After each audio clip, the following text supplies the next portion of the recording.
we were all going to bed, and she sat up in her bed and started hysterically crying and saying, "I just want a gun, give me a gun, I'll go and kill as many Israelis as I can."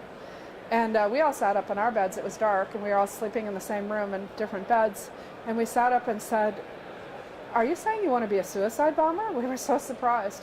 And she said, "No, I don't want to be a bomber, I want a gun.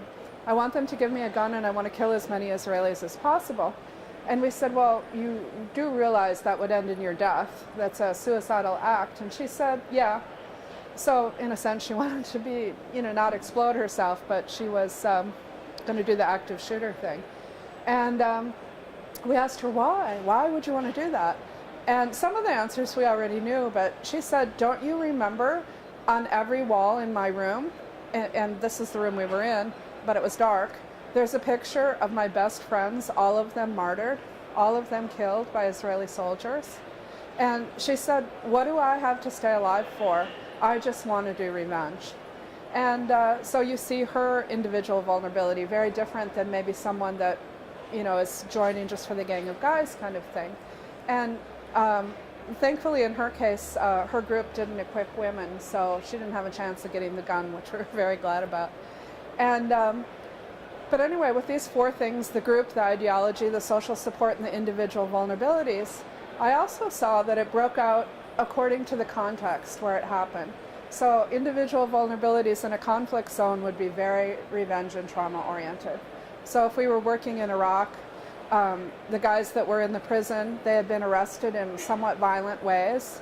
And one of the things I told our general is, if you want to put them through a rehab program, you probably have to apologize for the violence that they encountered at their arrest, whether they deserved it or not, because our soldiers were scared. Is this guy wired up? Is he going to explode himself when we're trying to take him down?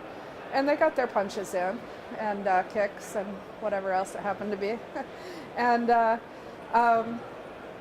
then, worse things than that they had traveled through a checkpoint and the soldiers had shot the entire family because they got scared, as young soldiers might do at a checkpoint, or that their home had been taken, that they'd lost their job, their livelihood.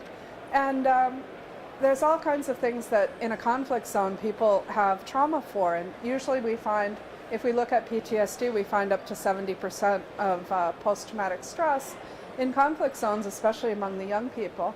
And then when there's a group ready and willing to equip them for revenge, oftentimes people, when they get an overwhelming trauma, will act that way. For instance, we had a Chechen that when her family members were killed and tortured and she found their bodies, she immediately, although she hadn't been radicalized before, she hadn't been following an extremist ideology, she'd been exposed to one. It was the martyrdom ideology. And she went to the group, which she knew where they were, and she told them, "Equip me to be a bomber." And she went back to the guy that had killed her family members and asked him, he was in a police office, asked him, "Do you remember me?" And that was the end of their conversation. She took him with her.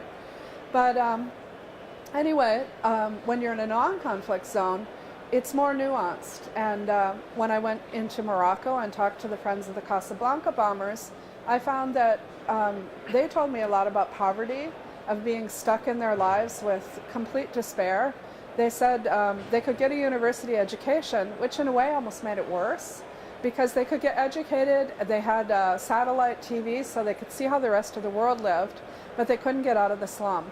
And they said it was impossible to get a job with their address,